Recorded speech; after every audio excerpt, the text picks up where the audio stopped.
Hello, friends. Hope you're doing well today. We are enjoying my current favorite, the jasmine green tea. Oh, so good. So good. All right.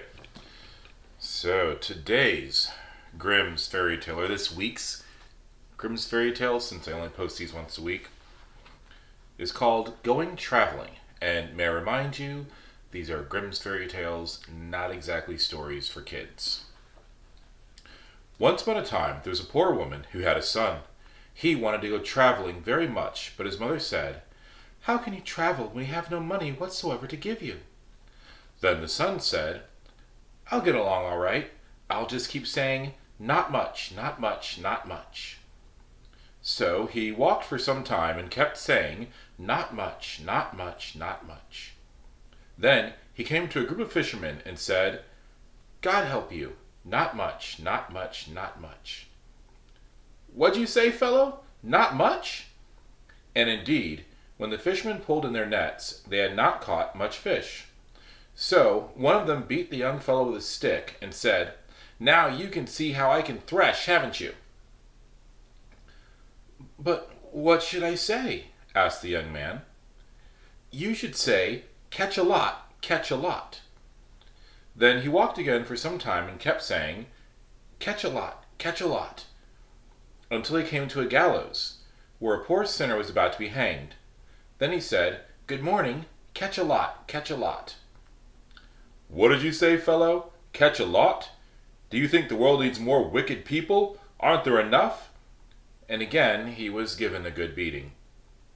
"But what should I say?"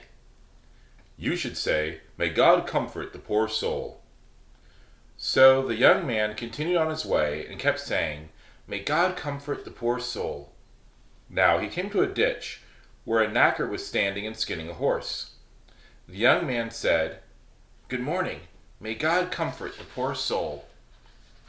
"What did you say, you nasty fellow?" And he gave the youth such a blow on the head with his skinning hook that he was dazed and could not see. "But what should I say?" "Stay there in the ditch, you carcass." Then he continued on his way and kept saying, "Stay there in the ditch, you carcass. Stay there in the ditch, you carcass." Soon he came to a wagon carrying a load of people and said, "Good morning, stay in the ditch, you carcass." The wagon then fell into a ditch, and the driver took his whip and gave the young fellow such a beating that he had to crawl home to his mother, and he never went traveling again as long as he lived. That was rather wretched. I can't say I liked that story.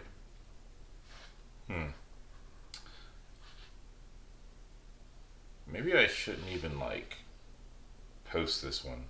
That was rough. Let me know what you think. If a story is this dark, should I not post it, or should I post it anyway?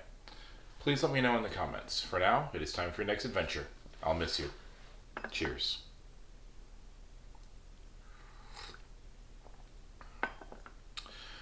I think that if a lesson were to be drawn from this story, it's that every person has their perspective, and there is no one universal way to engage with or greet everybody. Because if you notice, with every interaction, he asked that person what he should say, and that person told him the greeting that they wanted to have. And so then he went forth and gave that to the next person. Whereas maybe if he was just being his authentic self while traveling, he wouldn't have encountered so many troubles. But instead, he was trying too hard to do what everyone else told him to do. So maybe the moral here is don't conform to societal expectations, and you'll do a lot better. I don't know. Again, let me know what you think.